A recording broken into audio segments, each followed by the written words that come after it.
एक बार की बात है। एक लड़का था। उसका नाम सबल था, जो नगर में रहता था। वह अपने जीवन से बहुत निराश था। उनकी निराशा का कारण यह था कि वह अब तक अपने जीवन में कुछ नहीं कर रहा था। उसके माता पिता उसे ताने मारते थे कि आपके सभी मित्र कुछ न कुछ कर रहे हैं, लेकिन आप अभी भी घर बैठे हैं। दोस्तों के बीच भी अक्सर उनका मजाक उड़ाया जाता था। वह कहीं जाता तो लोग उससे पूछते कि आप क्या कर रहे हैं। उसे यह बताने में भी शर्म आ रही थी। वह कुछ नहीं कर रहा था। धीरे धीरे उसने रिश्तेदारों से मिलना जुलना कम कर दिया और लोगों से मिलना भी बंद कर दिया। वह ज्यादातर समय घर पर ही रहता है। वह अकेला रोता है और भगवान को कोसता है और अपनी किस्मत को दोष देता है। अब उसे अपना जीवन बोझ लगने लगा था। कभी कभी वह सोचता कि कब वह कुछ करने के योग्य बनेगा, और फिर वह सोचता कि जिंदा रहने से अच्छा मर जाना है।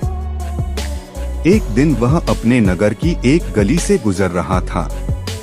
तभी उसने देखा कि एक उपदेशक दुख और परेशानियों पर उपदेश दे रहा है। वह भी उसी भीड़ में सबसे पीछे बैठ गया और गुरु के प्रवचन सुनने लगा। उपदेशक कह रहा था, दुख एक शिक्षक की तरह है जो हमें जीवन की सच्चाई दिखाता है और हमें जीने का सही तरीका सिखाता है। आप चाहें तो जिंदगी जीना भी सीख सकते हैं। गुरुजी उपदेश दे रहे थे कि तुम चाहो तो कुछ भी हासिल कर सकते हो, और अगर चाहो तो एक कोने में बैठकर रो सकते हो। इन सभी बातों को सबल ध्यान से सुन रहा था, लेकिन शिक्षक की यह बातें पसंद नहीं आई। उसने खड़े होकर कहा कि कुछ भी सिखाने से दुख दूर नहीं होता। इसमें केवल दर्द होता है। दुख की पीड़ा अनंत है। ऐसा लगता है कि इसके बाद कुछ होने वाला नहीं है। इससे कुछ भी फर्क नहीं पड़ता है। इसके सामने तो मौत भी छोटी लगती है। उपदेशक ने कहा, फिर तुम्हारा दुख क्या है? सबल ने उसके सामने अपनी सारी व्यथा सुनाई और पूछा, मेरे दुख का कोई उपाय है तुम्हारे पास? यह सुनकर शिक्षक मुस्कुराए और बोले, तुम उस दिन मेरे पास आओ जब आपके जीवन में वास्तविक दर्द हो। मैं आपकी समस्या का समाधान अवश्य करूंगा। यह कहकर गुरु वहां से चला गया। सबल ने सोचा, कहीं मेरा दुख नकली तो नहीं है? क्या मैं जिस दर्द से गुजर रहा हूं वह नकली है? मेरा दुख कोई नहीं समझ सकता। जब माँ बाप नहीं समझते तो गुरु क्या समझेगा? उनके दुखों से व्यथित होकर सबल ने एक फैसला लिया कि अब वह कुछ करेगा। सबल ने एक छोटा व्यवसाय शुरू किया, पर उसे सफलता नहीं मिल रही थी। लेकिन उसके घर वाले पूछते हैं कि क्या वह कुछ कोशिश कर रहा है। वह अपने व्यवसाय में लगा रहा और धीरे धीरे उन्हें सफलता मिलने लगी। फिर उसने गति पकड़ी और केवल 3 साल के अंदर ही वह एक बड़ा बिजनेसमैन बन गया। अब सबल के आसपास ऐसे कई लोग थे जो उसकी परवाह करता था, जो उससे प्यार करता था। अब उनके परिवार के सदस्य भी उसकी तारीफ करते नहीं थक रहे थे। दिन ब दिन उसके मित्रों की संख्या बढ़ती जा रही थी। अब वह अपनी जिंदगी से बहुत खुश था। उनके कुछ दोस्तों ने उन्हें सलाह दी कि जब आप एक बड़ा बिजनेसमैन बनकर बहुत खुश हैं, तो सोचिए आपको कितनी खुशी होगी अगर आप इस शहर और इस राज्य के सबसे बड़े बिजनेसमैन बन जाते हैं। कितने लोग आपसे जुड़ना चाहेंगे, आपकी कितनी बड़ी ख्याति होगी, और स्वयं राजा भी आपसे दोस्ती करना चाहेंगे और जरूरत पड़ने पर ही आपसे पैसे उधार लेंगे। दोस्तों की यह बात सबल के मन में घर कर गई। अब वह और पैसे कमाने की कोशिश करने लगा, लेकिन उसे यह सब बहुत ही जल्दी चाहिए था। वह समय बर्बाद नहीं करना चाहता था। उनका अधिकांश समय इन चीजों को प्राप्त करने में गलाने लगा। इसलिए वह ऐसे काम करने लगा जो सही नहीं था। उसने बड़ा उधार लेना शुरू कर दिया। उसके दोस्तों से पैसे की मात्रा और अधिक मुनाफा कमाने के लालच में वह अपने माल में मिलावट करने लगा। उसने अन्य व्यापारियों के खिलाफ भी साजिश रची और उन्हें डराया धमकाया, जैसा उसके दोस्त कहते थे वैसा ही करता था। वह इन तरीकों से ज्यादा पैसा कमा रहा था, पर अब उसके जीवन में पहले जैसा चैन न था। उनके मन की शांति गायब हो गई थी और वह रात को सो नहीं पाता था। वह हंगामे में रहता था। वह सब कुछ पाकर भी उन्हें किसी चीज में सुख नहीं मिल रहा था। एक दिन सबल अपनी गाड़ी में कहीं जा रहा था। तभी रास्ते में उन्हें उपदेशक का आश्रम दिखाई दिया। वह रुका और गुरु के पास जाकर बोला, संत, आपने मुझे मेरे पास आने के लिए कहा था जब मेरे जीवन में सच्चा दुख आता है। अब मैं बहुत दुखी हूँ कि मेरी नींद हराम हो गई है। मुझे कहीं भी शांति नहीं मिल रही है।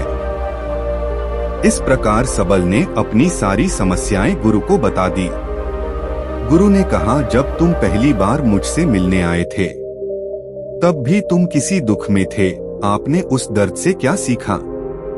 सबल ने कहा कि सिर्फ सोचने और चिंता करने से कुछ नहीं होता। आपकी दृष्टि को सच करने के लिए यह कार्रवाई करता है। और सिर्फ काम करने से कुछ नहीं होता, परिणाम भी मिलना चाहिए। जब आपको लगता है कि आपका लक्ष्य हासिल नहीं होने वाला, तब राह में चाहे कितनी भी मुश्किलें आ जाएं, मन कितना भी निराश क्यों न हो, कितना भी लगता हो कि अब कुछ नहीं होने वाला है, तभी विश्वास करें, मैं जो भी कर रहा हूँ उसमें अवश्य सफल होऊंगा। खुद पर ध्यान दो, लोगों पर नहीं। लोग केवल सफल लोगों का सम्मान करते हैं। कोई कितना भी अच्छा क्यों न हो, वह हमेशा लोगों की नजरों में बोझ बने रहते हैं। यह सब सुनकर उपदेशक मुस्कुराया और बोला, जब आपके पास है तो यह वास्तविक दुख नहीं है। अपने जीवन में वास्तविक दुख आए तब मेरे पास आओ, मैं उसे ठीक कर दूंगा। सबल ने जाते समय साधु को सोने के सिक्कों से भरा घड़ा भेंट किया। घड़े को देखकर गुरु ने कहा कि यह मेरे किसी काम का नहीं है। उस पेड़ के नीचे गड्ढा खोदकर गाड़ दो। सबल ने घड़े को पेड़ के नीचे दबा दिया, जैसा कि गुरु ने बताया, और वहां से चला गया। कुछ दिनों से कारोबार ठीक चल रहा था, लेकिन व्यापार के गलत तरीके के कारण धीरे धीरे उसे व्यापार में घाटा होने लगा।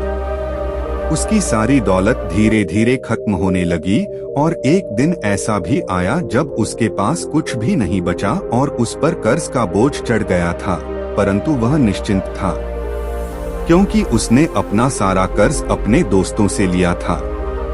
उसने सोचा कि उसके दोस्त बुरे वक्त में उनके साथ खड़े रहेंगे, लेकिन ऐसा कुछ नहीं हुआ।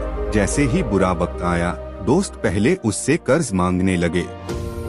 अगर उसने कर्ज नहीं लौटाया, उन्होंने उसे जान से मारने की धमकी भी दी। उनके सभी शुभचिंतक और प्रियजन उससे दूर हो गए। उसके दोस्त जो उसके साथ मस्ती किया करते थे, अब उससे दूर भाग रहे थे। उसका परिवार उसकी गलतियां और कमियां गिनने लगा। उनकी सारी संपत्ति नीलाम कर दी गई और उसके पास कुछ भी न बचा। जब उसने अपने पिता से मदद मांगी, पिता ने कहा कि मेरे पास थोड़ी सी संपत्ति है, मैं तुम्हारी माँ को क्या कहूँगा अगर मैं तुम्हें दे दूं? यह संपत्ति हमारा अंतिम उपाय है। सबल के मन में गहरा दुख छा गया। उसके आसपास कोई नहीं था जो उनके दुख को समझ सके, जो उसे संभाल सके। जनता के इस विश्वासघात के कारण वह अंदर से टूट चुका था। वह सोचने लगा कि अब जीने का क्या मतलब है, अब मौत ही मेरा सहारा है। वह आत्महत्या करने के लिए पहाड़ी पर जा रहा था, तब से उसे याद आया कि उस शिक्षक ने उससे कहा था, मेरे पास आओ जब तुम्हारे जीवन में वास्तविक दुख हो। सबल गुरु के पास गया और अपनी सारी व्यथा सुनाई। आंखों में आंसू लिए उसने कहा, हे गुरु जी, मेरे दुख का निवारण कीजिए। गुरु ने कहा, जब जीवन में असली दुख होता है तब मेरे पास आ जाना, मैं इसे जरूर ठीक करूंगा। सबल ने कहा कि ये क्या हो रहा है, मेरी जिंदगी में अभी दुख नहीं है, तो वो आखिर असली दुख क्या है। गुरुजी ने सबसे कहा कि पहले आप मुझे बताओ, आपने अपने दुख से क्या सीखा। सबल ने कहा कि मैंने वह सीखा जो लोग हमारे जीवन में आते हैं, वह हमारी सफलता और प्रगति के कारण वो हमें धोखा जरूर देंगे, क्योंकि बुरे समय में वे हमारे साथ नहीं खड़े होंगे। वे अच्छे समय में ही हमारा फायदा उठाएंगे और बुरे समय में हमें छोड़ देंगे। उन लोगों पर ही भरोसा करें जो हमारे बुरे समय में हमारे साथ खड़े रहते हैं, लेकिन ऐसे लोग बहुत कम होते हैं, लेकिन जिनके पास है उन्हें उनकी सराहना करनी चाहिए, उनका अपमान नहीं करना चाहिए। मैंने कभी भी किसी के खिलाफ साजिश नहीं रखना चाहिए। अपना काम ईमानदारी और धैर्य से करें और कभी लालची मत बनो। अपने सारे दुख दर्द और अनुभव बयां करने के बाद सबल गुरुजी के सामने आंखों में आंसू लिए बैठ गया। कुछ देर बाद साधु उठे और पेड़ के नीचे एक गड्ढा खोदा और घड़ा निकाल लिया जो सोने के सिक्कों से भरा हुआ था। उसने सबल को देकर कहा, मेरे पास आओ जब तुम्हारे जीवन में वास्तविक दुख हो। सबल ने अपने शिक्षक को धन्यवाद दिया और उसे प्रणाम करके चला गया। उस पैसे से उन्होंने एक छोटा सा व्यवसाय शुरू किया। अब वह छोटा व्यापारी बनकर भी खुश हैं। उन्होंने पूरी लगन और ईमानदारी से कारोबार किया। जल्द ही वह अपने शहर का एक बड़ा व्यापारी बन गया। उनका जीवन सुख सुविधाओं से भरा हुआ था। लेकिन कोई कितना भी अच्छा क्यों न हो, लेकिन जीवन में दुख आता है तो सबल के जीवन में भी दुख आते थे। अपने माता पिता की मृत्यु के रूप में वे दोनों एक ही दिन मर गए। सबल अपने माता पिता से बहुत प्यार करता था, इसलिए उनके निधन से उन्हें गहरा सदमा लगा। वह शवों को ले गया, दोनों को श्मशान घाट ले गया जहां अंतिम संस्कार किया गया। वहां उसने अपने माता पिता का शव जलता हुआ देखा तो उनका मन बेचैन हो उठा। उसके मन में कई सवाल उठने लगे।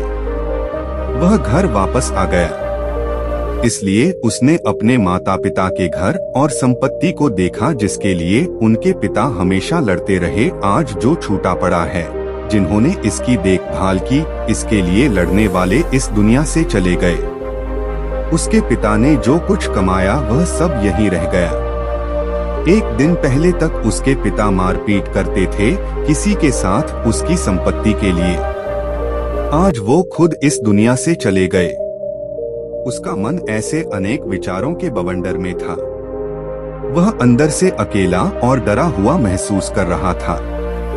वह खाली महसूस कर रहा था। उसे लगा कि कुछ है, वह समझ नहीं सका।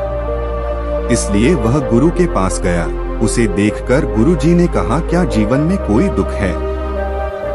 सबल ने कहा, वैसे तो जीवन में कोई दुख नहीं है, सब कुछ अच्छा चल रहा है, लेकिन आज मेरे माता पिता का देहांत हो गया है। मैं इस घटना से बेहद दुखी और परेशान हूँ। गुरुजी ने कहा, इसमें दुखी होने की क्या बात है? एक दिन सबके अपनों को मरना है, कोई न कभी जिया है और न कभी रहेगा। एक दिन तुझे भी मरना है, शायद तुम कल ही मर जाओगे या आप आज भी मर सकते हो। सबल ने कहा, क्या कह रहे हो गुरुजी? मैं भी मर जाऊंगा, लेकिन मैं अभी जवान हूँ। गुरु ने कहा कि सब जी रहे हैं इस भ्रम में कि मृत्यु केवल दूसरों को आती है, बड़ों के पास ही आती है। लेकिन जवान और बूढ़े मर जाते हैं, बच्चे मर जाते हैं। मौत का उम्र से कोई लेना देना नहीं है। यह सभी को प्रभावित करता है। मास्टर जी की ये बातें सबल के मन में घर कर गईं और वह चुपचाप चला गया, लेकिन उसका मन अभी भी बेचैन था।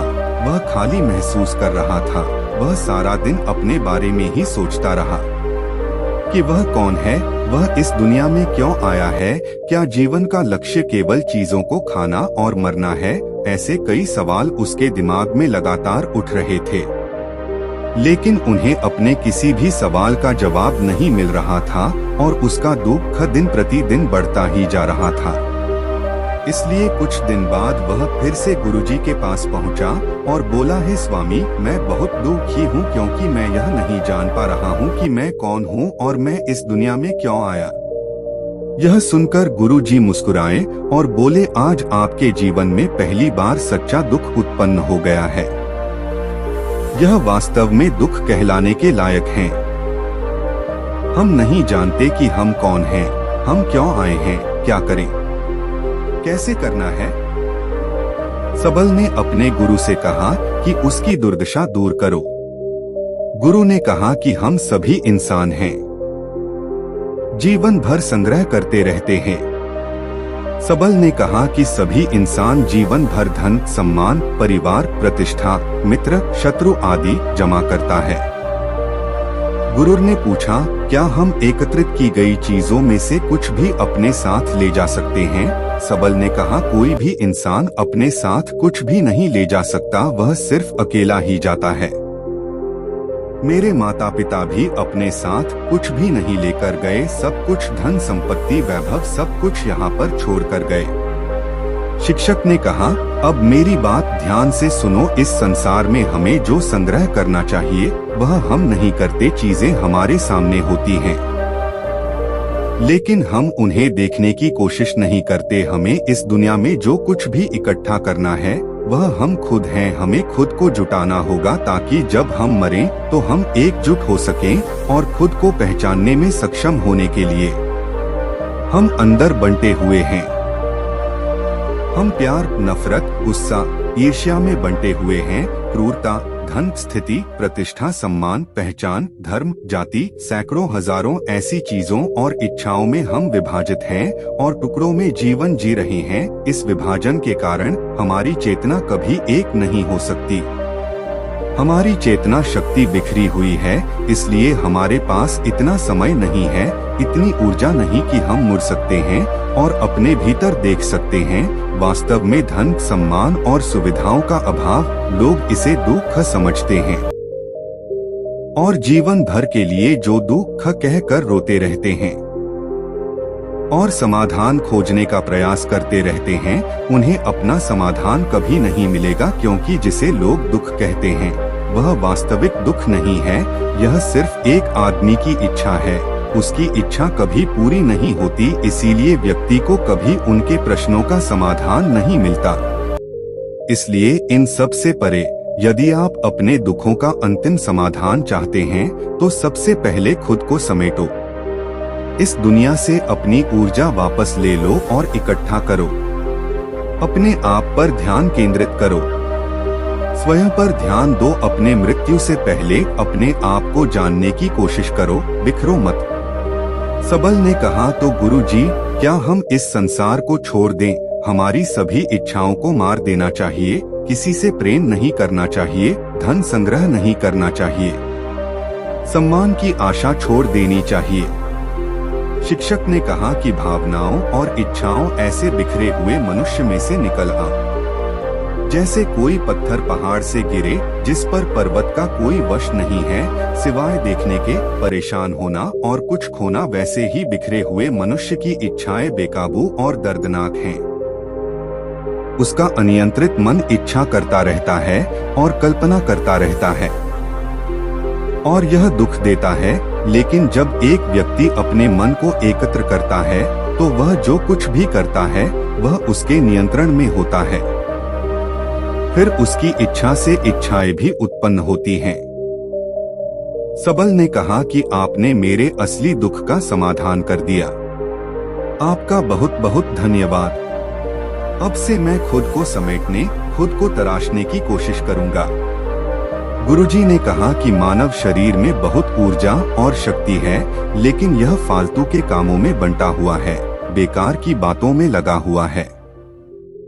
यह एक बहुत ही शक्तिशाली मशीन की तरह है, एक बच्चे के हाथ में रखा जा रहा है और वह बिना सोचे समझे अपनी शक्ति बर्बाद कर रहा है और बिना किसी नियंत्रण के। इसीलिए इस शक्ति पर ध्यान दें, अपनी चेतना और इसे इकट्ठा करें।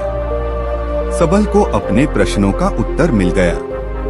उसने अपने गुरु का शुक्रिया अदा किया और चुपचाप चला गया। दोस्तों, उम्मीद है आपको यह कहानी पसंद आई होगी। अगर आपको यह कहानी पसंद आई हो तो अपने दोस्तों और परिवार के साथ जरूर शेयर करें।